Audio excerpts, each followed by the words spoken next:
welcome back to the channel and another episode of Word of the Rings. Today I want to talk a little bit about why Tolkien bothered to write all this stuff in the first place, and also to introduce you to a little kitty I've got here. It's a little kitty.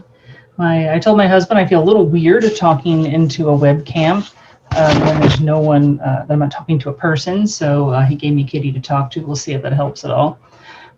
So anyway, for this episode, we'll talk a little bit about why.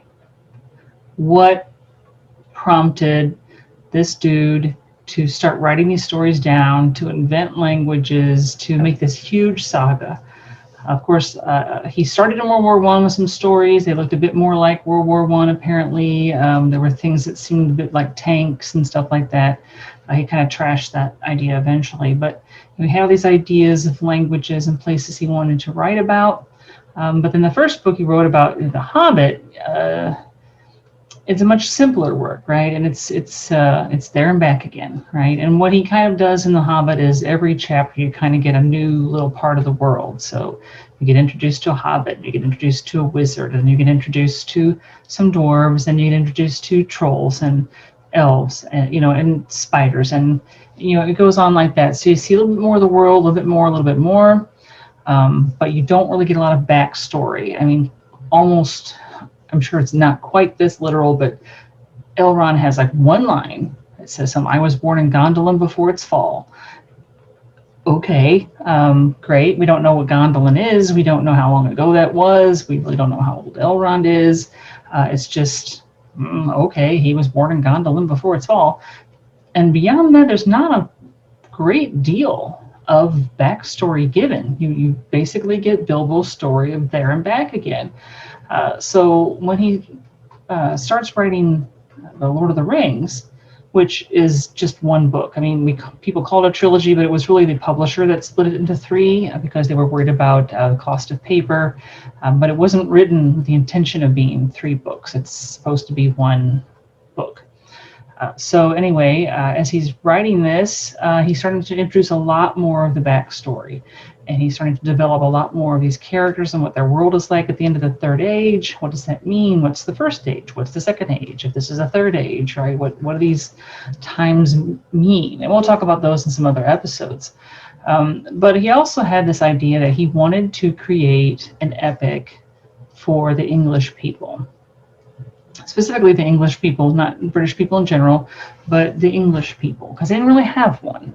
The Finns had their Kalevala, the Norse and the Iceland people have their sagas, the Welsh have some tales of the Mabinogion, but the English didn't really have anything.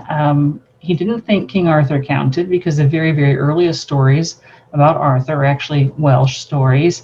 And then Arthur didn't really get big and get a lot of things tacked onto his story until like the French troubadours started doing that in like the 11 and 1200s. So, it was like this Welsh nugget that got built on by the French, but the English didn't have a whole lot to do with it. So then you might say, well, what about Beowulf? Okay, and Tolkien knew Beowulf backward and forward. His text on Beowulf is still like the standards, when he wrote that in the 30s, I believe, so it's been a while. But Beowulf, although in Old English, takes place entirely in Scandinavia, and all the characters are Scandinavian. So it didn't count again. It wasn't about the English people. It was about Scandinavians. It just happened to be told in Old English. And not necessarily Old English that Tolkien really wanted to feature. So, Beowulf is told, I think, in the dialect of West Saxons, but where Tolkien lived near Oxford, that's where the Mercians lived.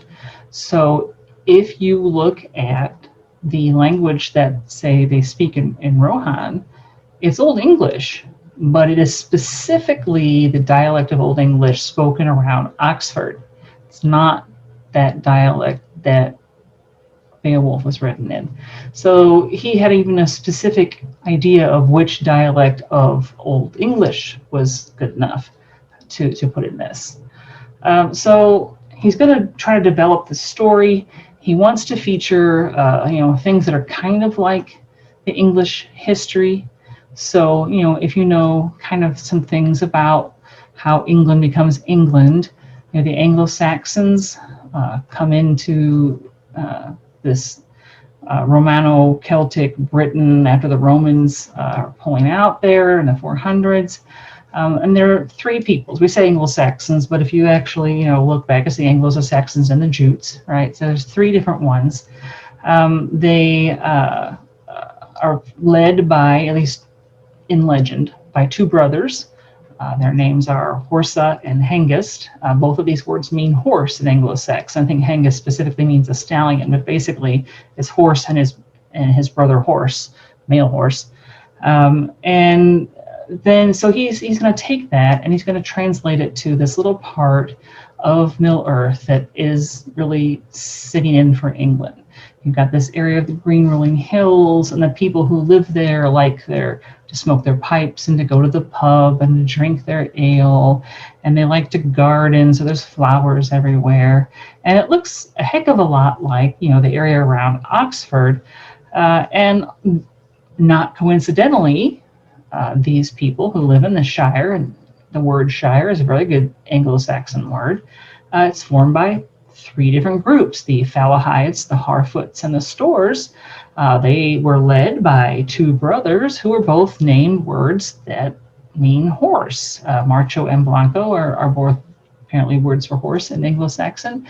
And so, you have these basically like proto-Englishmen, and they're not like anybody else in Middle Earth. I mean, when I was reading the books, it never really occurred to me that much how different the hobbits are from everyone. They have at least three things going for them, or that they're doing, that nobody else on Middle Earth is doing. For one thing, they have last names. All right, so in the Shire, and then among people outside the Shire who happen to know about hobbits, Frodo's last name is Baggins, so they'll say Frodo Baggins. But the rest of the people in Middle Earth are using patronymics. They're always, Frodo, son of Drogo, right? You're talking about who your father's name was. Aragorn, son of Arathorn, not like Aragorn, Smith or something. He doesn't have a last name. He has a patronymic. So the hobbits have last names. They also have a museum. And it didn't occur to me that was kind of weird until it was pointed out to me. Mitchell Delving, the Great Delving, as a museum, and Bilbo has his mithril coat on display there for a while. So there's some other things that he's brought back to the Shire from his journey in The Hobbit that are on display. So okay, hobbits had this sense of, let's have a place to put special things so people can go look at them, right? Nobody else has a museum in Middle Earth, just the hobbits. And the other thing they have that no one else has is they have a postal service. A postal service, and we learn in The Hobbit that it comes twice a day. Okay, usually if you have a postal service, it comes like once a day, right? But apparently there was a certain time in the 1800s where London's postal service was so efficient and so good that you had two services a day. So you could possibly, say, get your morning letters with an invitation from your friend to go to tea, or to come over for tea. You could dash off a quick note, get it right back in the post, and your friend might get it that very afternoon across London. Now, it didn't go outside of London. I mean, it's hard to do that for a large area, but at least for a very short time, if you were in London, you had morning letters and afternoon letters. And so in The Hobbit, very early, we see Bilbo Baggins, and he's opening up his morning letters. So he's getting multiple, sets of letters per day.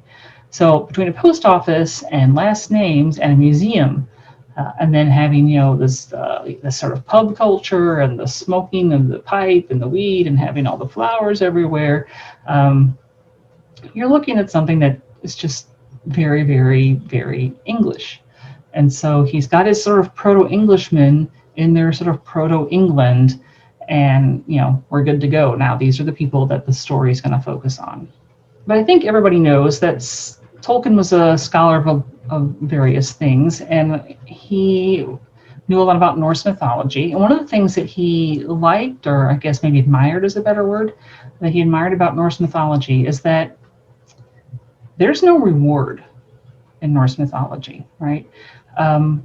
At the end of time, there's going to be Ragnarok, and Ragnarok is the destruction of everything. So Odin is going to lead all the warriors out of Valhalla. They'll come and enter the battle. Thor is going to have this big battle with the Midgard serpent. They're going to destroy each other. Odin's going to be killed by the Fenris wolf. The Fenris wolf is going to like eat the sun. And I mean, everything's laid out. At the end of this, there's not going to be anything left. All right, the bad guys are all dead. The good guys are all dead. The heroes, the human heroes are all dead. Everything passes away. There is ultimately no reward for being a good person.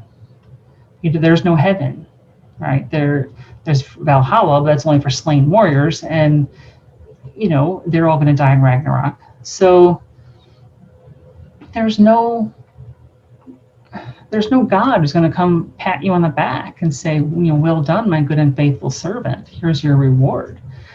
So why would you be a good person? And Tolkien's answer to this seems to be that you're a good person and you're a moral person because that's your job. As a human being, your job is to be moral and good.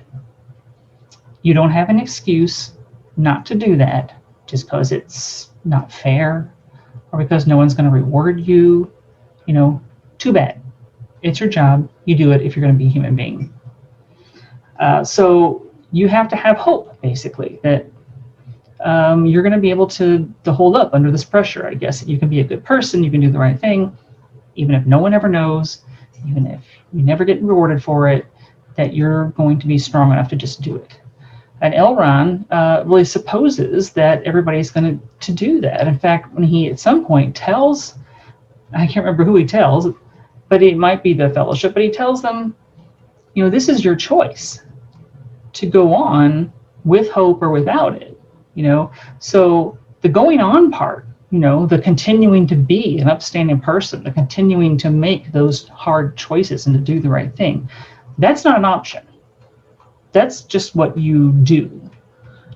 Now, you can choose to have hope or not have hope. That's your choice. But the option of just quitting isn't on the table. There are other things that Tolkien took from Norse mythology as well. I mean, we look at the description of Gandalf. He's this gray pilgrim. He's got this wide-brimmed hat. He's got like these bushy eyebrows and this long beard, and he has a staff. Looks an awful lot like the way Odin is described. Odin kind of travels around the world. He's called something like the Gray Pilgrim. He has a staff and a wide-brimmed hat and a beard, and he sort of goes around the earth and, does whatever his business is. So Tolkien dropped some of those things in there from Norse sagas and things. And we get like the sword that's broken and has to be reforged, straight out of a Norse saga. Dragons being symbols of greed is right out of a Norse saga. There's only something like 3 dragons in the sagas, and all of them are greedy. And one of the things that is interesting about the one that I think shows up in the Saga of the Volsungs is it was a person, it was a man. And when this man is sort of overtaken by greed and all he wants is to accumulate wealth and everything, he turns into a dragon. And it's kind of like his outer form changes to match what he already is on the inside. So he was like a dragon, sort of metaphorically, and then he just kind of morphs into a dragon physically because that's kind of what he is. So magic rings also show up in the Norse sagas. There's one that makes like 9 more magic rings every night or something. I can't remember exactly how often it does it, but the guy who wants it then like kills his father to get it from him. So you have these, this ring that makes wealth, then prompting someone to do bad things. So those are like some of the nuggets that Tolkien picked up and put in Lord of the Rings.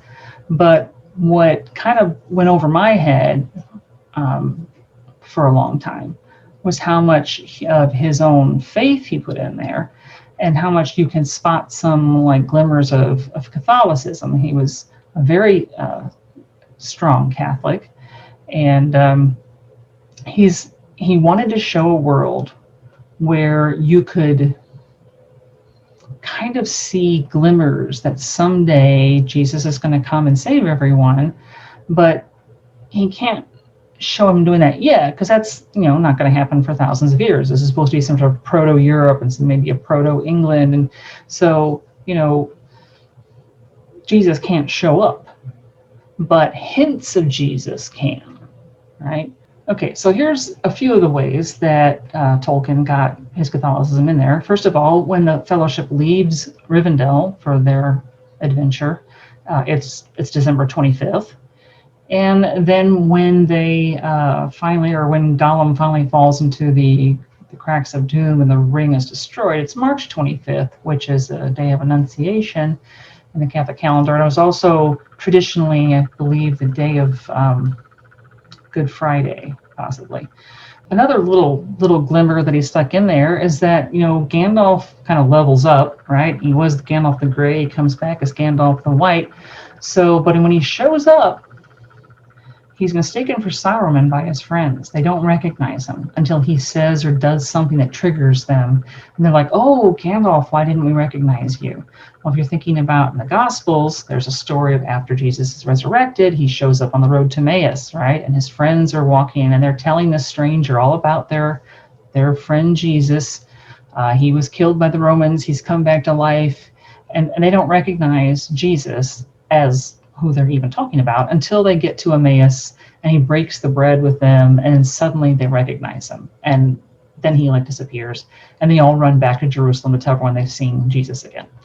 So although Gandalf is not Jesus, he does have this experience of facing something very bad and evil, falling into an underworld, climbing out of the underworld, and being reborn then as some kind of savior figure. Not actually the savior of the world, but savior-ish, I guess. So he does have, again, these glimmers of the Christ story that kind of get tacked on him there. He's not Christ, but he's just a way of hinting that someday Christ will come. So another underworld journey is Aragorn's. Obviously, he goes down under the mountains where the dead live. And interestingly to me, that the dead there are there because they broke their oath. They were going to help Isildur. They swore to Isildur that they would come when he called. He called, they didn't go. So because in at least Norse society or in some of the Anglo-Saxon societies, the worst thing you can do is to break an oath. It's even worse than murder, right? But they changed that in the movie. I noticed, in the book, they're stuck under there. They have this eternal punishment unless an heir of Isildur comes and releases them from it, because they broke an oath, which is the worst thing you could possibly do. But in the movie, I think that Peter Jackson and the screenwriters probably thought, well, I don't know that the audience is going to kind of get on board with oath breaking be the worst thing you could do. So in the movie, Aragorn is like, oh, those murderers, right? So we get it changed up a little bit for our culture there. But here's Aragorn again going into an underworld, getting some people there, bringing them out now with him. It's like the harrowing of hell. And the harrowing of hell, I'm going to try to show one of the images of that as my favorite, because you can see the hinges of the doors of hell are flying off. Jesus has broken into hell with such a violence that the hinges are separated from the doors, and he's grabbing souls by the wrist, and he's dragging them out. He's not just sort of meek and mild savior. This is warrior dude savior. And this sort of comes up when people start wondering, well, if Christ died on Friday and he was resurrected Sunday morning, where was he on Saturday? And they had this other question of, well, what happens to everyone who died before they heard about Jesus? If they couldn't go to heaven except through Jesus, then they're not in heaven. But do they really deserve to be in hell because they didn't hear about Jesus because he wasn't born yet? So they had these questions, and so they kind of resolve them in a way, and saying that on Saturday you have the harrowing of hell. So Jesus goes down to hell, he breaks open the doors, he pulls out all these souls, and he takes them to heaven, and everything's cool. Then on Sunday he can come back and be there, risen from the tomb. So Aragorn kind of gets to do a similar kind of harrowing of hell, only it just happens to be these souls that are waiting for some heir of Isildur to come and release them. You can kind of see how important oaths are, in the sense that when when Aragorn is kind of eulogizing Theoden, who has obviously died on the battlefield. He says of him, he had a great heart and he kept his oaths. All right, so that's very important to the characters as well. Now, one other little thing that Tolkien put in there is that Frodo, in a sense, becomes a Christ character. He's carrying this horrible thing around his neck. It's not the sins of the world in a sense, but it is this terribly evil artifact. He is trudging up a hill. He can't carry it entirely by himself. At some point, Sam throws Frodo over his shoulders and is getting Frodo up Mount Doom. So you're kind of getting this procession of Jesus not being able to carry his cross, and the Romans conscript somebody from the crowd to carry it for him. But as I said, it was really important to Tolkien to show that Christ is going to come someday. Gandalf is not Christ. Aragorn is not Christ. And Frodo is not Christ. So though Frodo can sort of carry the weight of the world with some help and get it to the top of the hill, he can't save the world himself, all right, because that is Jesus's job. And so Jesus hasn't come yet. So then we have, fortunately, Gollum, who is still around and is able to have this fight with Frodo and to unintentionally then destroy the ring by falling into the fire, and the world is saved. But it's not saved by Frodo, and it can't be saved by Frodo because the only person who can save the world by carrying the sins of the world is Jesus, and Frodo is not Jesus. Now, the reason that Gollum's still alive is that, again, because Tolkien has some faith and he is basically a Kantian. So things are moral, and that is absolute. There is no ends justify the means. All right. There is just, if this is right, it is always right. You do not get to cut corners because it might be convenient. You do not get to just sort of like look the other way because you think maybe it's better this time if I just don't be quite so moral because it looks like it's the better choice. No. So Gollum basically is alive at the end because character after character after character refuses to kill him in cold blood. All right, so Gandalf doesn't kill him. Aragorn doesn't kill him, even though he says, he bit me and hissed at me and whatever. I'm glad if I never see him again. The elves that Aragorn turns him over to, they are kindly enough to him that they let him climb the trees, and then the orcs come and save him. So Faramir doesn't kill him, and Faramir kind of wants to see him dead. He's like, look, Frodo, I know what your mission is, and this creature is going to betray you.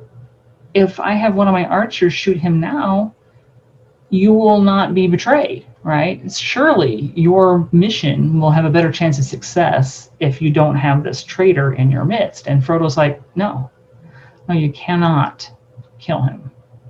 There will be no killing of Gollum in cold blood, right? So Faramir's like, because Faramir's a moral guy, he doesn't really want to commit cold-blooded murder. He just really wants to see Frodo succeed, right? And it seems to him that if Gollum were dead, the chances of success go up, right? But he doesn't do it.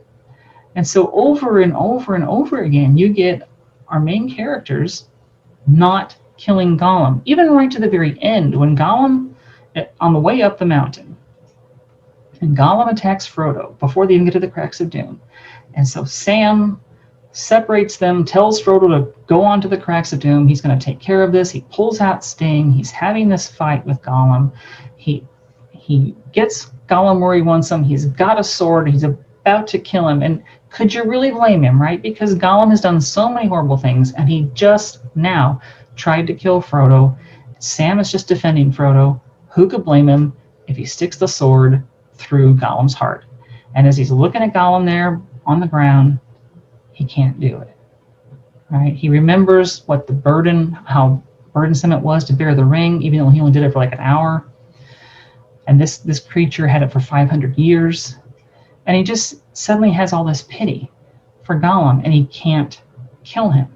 Killing is wrong. So at the end of the saga, Gollum has been left alive specifically because Tolkien needs him to be alive because Frodo can't destroy the ring, because that's part of Tolkien's setup. And so the only reason he's alive is that all these characters refuse to cut corners. They refuse to say, hey, ends justify the means. He's bad. If we just get rid of him now, that's one less bad thing in the world. It'll be good in the end, because it won't be good in the end. You have to do the moral thing. It may seem like the wrong thing. It certainly seems like the wrong thing to Faramir, right? He's thinking, this creature is going to betray you. You can't trust him. You need to get rid of him. I can have one of my archers shoot him right here. But no, that is not acceptable, and it's never acceptable. So in the end, we have like the good versus evil, but what we have is that evil is, as I said in one of the other episodes, it lacks creativity. It can't think outside the box. It has no imagination. It has no empathy. And so it reminds me of John, the book of John, chapter 1, verse 5, which in most of the more modern translations says there's a light in the darkness, and the darkness does not overcome it. But in this one case, I really think that the poetry of the King James Version says it better, and it really has more application to this book. And that, in the King James Version, it says, there's a light shineth in the darkness, and the darkness comprehendeth it not. And that's really what evil is doing here in these books. The evil does not comprehend goodness. And so you get finally Sam looking up. They're in Mordor. There's all this haze and smoke, and looks like he sees one star, just one. And he says, the beauty of it smote his heart as he looked up out of the forsaken land, and hope returned to him. For like a shaft clear and cold, the thought pierced him, but in the end, the shadow was only a small and passing thing. There was light and high beauty forever beyond its reach, and putting away all fear, he cast himself into a deep, untroubled sleep. So finally, Sam even understands that, maybe your world is going to end. Maybe you're going to die. Maybe horrible things will be happening. Maybe Sauron's going to win, and the next 100,000 years are going to be really, really terrible. But in the end, the shadow can't win. So that's where we're going to end this episode. I hope you found that somewhat enjoyable. I think it was probably kind of long, but I definitely want to get back and do some more episodes that may be looking at maybe the First Age, or even before the First Age, of the Two Trees in Valinor, and even before that, with the angels singing the world into existence, looking at how Tolkien decided to build the foundations of Middle-earth. And so I hope you'll join me for that later. But for now, please hit like and subscribe. If you have any comments or questions, put them down below. And again, if you would like to appear on this playlist because there's something that you'd really like to talk about Lord of the Rings, let me know, and see if we can get you on here. So we'll see you next time. Bye-bye.